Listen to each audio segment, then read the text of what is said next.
Today on Shop Nation, we give a much needed facelift to the ultimate workbench and show you exactly why you should build one of your own.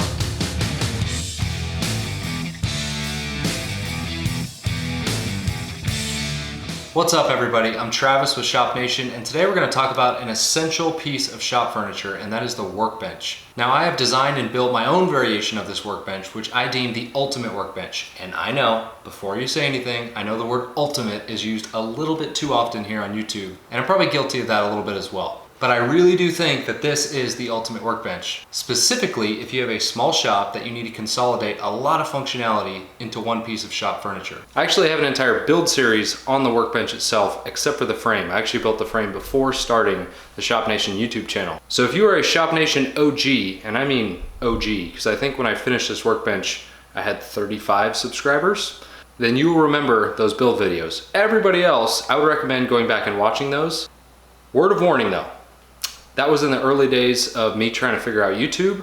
I actually filmed the entire thing on my iPhone, so the audio is awful. And not only is just the audio awful, the music that I picked for these videos, I'm not sure what I was thinking, but I apologize. So just watch them on low volume. So in this video, I'd like to show you the workbench and some of the features that are built into it and see if you might be interested in building one yourself. So part of showing the features of the workbench, I'm also going to point out two things that I would do different. And oh, by the way, if you're interested in building this workbench or a variation of this workbench, I have plans available. And the changes that I talk about in this video are already reflected in those plans. I also want to thank the sponsor of today's video, which is EnviroCleanse, and we'll talk more about that later in the video. So let's just jump into it. Now, one of the first things that you'll notice is how large the table is. The top work surface is actually a full 4x8 sheet of plywood. Now, I know for a lot of you that may be working in a much smaller space, a table this size might not be feasible. But I would actually argue that a lot more of you can use a table like this than you might think. You see, by having a large work surface, I can use this table for multiple things. I use it as an outfeed table for my table saw, as well as an assembly table while I'm putting projects together. But what's key about having a table this big is that it's movable, so it's on lockable casters, and I can swing this thing in and around my shop whenever I need to get it out of the way. Now, the main structure of the table comes from this sort of exoskeleton frame that's built underneath. Now, from a distance, the frame looks like it's built from heavy-duty 4x4s, but in fact, it's actually a lamination of 1x4s. Now, I chose to do this to make the joinery really easy, and once everything's laminated, glued, and screwed together, it's as strong as the 4x4s anyways. You see, when I first built the workbench, I wasn't quite sure what I wanted to put underneath it. So I figured building a really strong frame would at least get me to a work table that I can use until the workbench was complete. In fact, the build plans that I put together walk through the exact same process. So step one is actually building the base table and frame so that you can then add the components later. Now, the first feature of the table looks like a standard storage cabinet, but in fact, it's actually an integrated dust collection system. And this isn't just a shop vac, this is a full-size, two-stage dust collection system that fits in this cabinet. So it's a little crowded in this cabinet, but on this side you have the first stage of the two-stage filtration, which is a cyclone separator.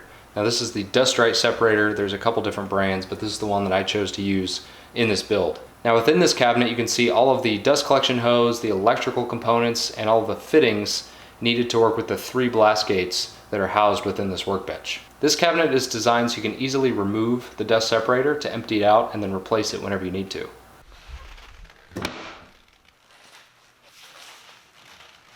So on this side of the cabinet within the workbench, you have the dust collection blower, which is basically the heart of the entire system. The ShopFox blower that I'm using here is actually supposed to be a wall-mounted blower. I, of course, am mounting it on the floor, and it has a 2.5 micron filter bag, which keeps the inside of this cabinet extremely clean, which is nice. Now, when I first built the workbench, I used a standard IVAC switch, and that's the first change that I would have made, which is now reflected in the new plans. And that is to use an IVAC Pro switch, which gives you the option to use multiple tools as well as use an external remote. Both products get the job done. They both work very well. I just think I prefer the IVAC Pro over the standard IVAC switch. That IVAC Pro switch is actually the setup that I used in the cabinet build, if you haven't checked that out. Now, that entire dust collection system is basically tied to 3 blast gates. There's one on each side of the table and then one on the forward wall of the table that serves the table saw. Now, the other feature that I built into this table is auxiliary power throughout the table. So there's basically a single extension cord that comes into the table and feeds power to all of the outlets. There are 2 double outlets on each side of the table and a single outlet on the front of the table, again for the table saw. The reason there's a dual outlet on each side of the table is that one half triggers dust collection while the other half is just power. So if I'm using a hand tool that I can use dust collection with, I'll plug it into this side, hook up the dust collection, and now the same system that the table saw would normally trigger is triggered by a hand tool. I found this to be surprisingly useful. The one thing you have to remember to do is to close the other blast gates when you open this one, obviously. But it's pretty awesome. Now as you progress down the workbench, you get to one of my favorite features, which is basically a shelving unit for these part organizer bins. I use these primarily to house small things like screws, nails, different fasteners, and even wiring nuts and electrical components, so they're easy to get to at any point. And you can see I have 5 here on this side of the workbench, and this is mirrored on the other side of the workbench, so I have 5 additional ones on that side. So between 10 part organizer bins, I have yet to fill them up, so I think it's a pretty good number. And then here on the far end of the workbench are 4 drawers intended for tool storage. Now these drawers are pretty good size. They're about 20 inches deep, they're on full extension slides, and I think they're rated for 50 or 100 pounds. So I tend to keep all of my most commonly used stuff in these so that if I'm ever at or near the workbench, it's all easy to get to. And again, the same 4 drawers is mirrored on the other side of the workbench. I really have 8 drawers at my disposal. And then finally, on this end of the workbench is sort of a large flat area that you can mount really whatever you want. Now I chose to mount this roll of masking paper, and that's been a great addition. Anytime I'm doing any kind of glue up or a quick paint job, I just roll this up over the table, use it, cut it off, I'm good to go. This is also where I keep a lot of my small clamps and a brush for cleaning stuff off. And I've got plenty more room if I want to add additional stuff in the future. So those are pretty much the main features of the workbench itself, but I mentioned I wanted to change 2 things. The first of which is the wiring of the dust collection switch. We've already addressed that. The second one is the color. Back when I completed the workbench, I chose to finish it with a stain, which at the time I thought looked pretty cool, but now that it's sitting amongst my beautifully painted cabinets, it kind of doesn't fit in. So if I were to do it again, I would either leave it raw. I know a lot of people just leave shop furniture unfinished. That's totally fine. Or I would paint it, and that's what I'm going to choose to do. And I'm going to paint it the same color that I did the cabinets that I built a little while ago. So what does that mean? It means I have to take it all apart, prep it, and paint it. Ugh. Woohoo! Finishing! I'm not going to make you watch me break the whole thing down, but I wanted to mention that labeling your drawer fronts makes reassembly way less of a guessing game later.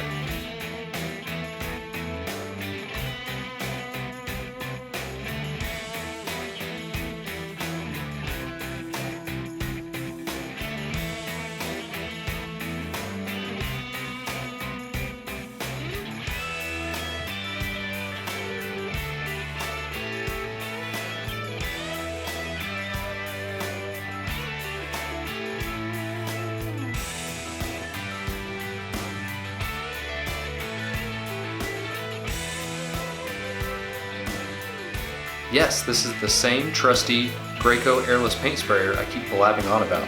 The thing just rocks. And also, yes, I should definitely be using a respirator here. That's what I get for rushing. Emphysema. So while that first coat is drying, let's talk about the sponsor of today's video, EnviroCleanse. This little unassuming unit is a lean mean filtration machine, composed of a high flow blower and proprietary dual filtration technology, including a hospital grade HEPA filter. Now what makes this thing a beast is its ability to capture and remove volatile organic compounds, or VOCs, such as the ones given off by paints and finishes as they dry. Now this isn't the first time I brought up the importance of air quality, which is why I think having a unit like this in your shop is essential. What's even more important is what this air filter can do inside your home for you and your family.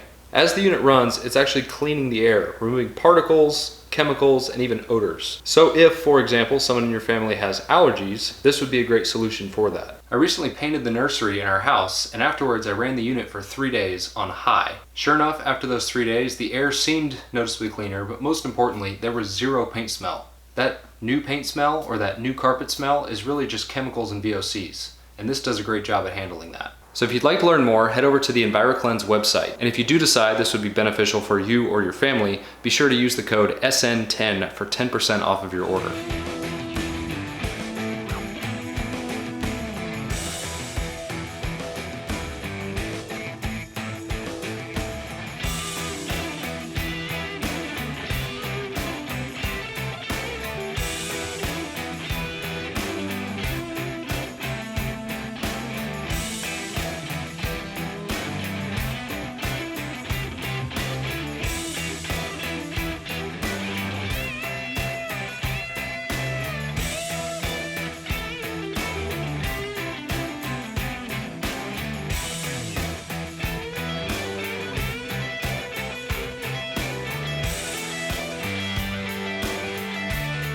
All right guys, that's gonna do it for this one. I could not be happier with how this turned out. I should have probably listened to my wife and painted it the first time. Again, if you are interested in building a workbench like this or something similar to this, I have plans available. Now, of course, you don't have to go to the level of detail that I chose to go with my workbench, but I am a firm believer in just taking that extra step to make it that extra special, makes your shop that much more inviting. If you're interested in the vinyl cutter that I used, I'll link that below. Or if you don't have an interest in a vinyl cutter, I've got Shop Nation stickers available down below. Once more, I'd like to thank EnviroCleanse for sponsoring this video. And again, if you're interested, check out the links below, go to their website, and remember to use the link SN10 for 10% off. And for the subscriber update, I thought it was interesting that when I finished the workbench, I had about 35 subscribers. And now fast forward to today, and as of shooting this video, we are at 47,815 subscribers.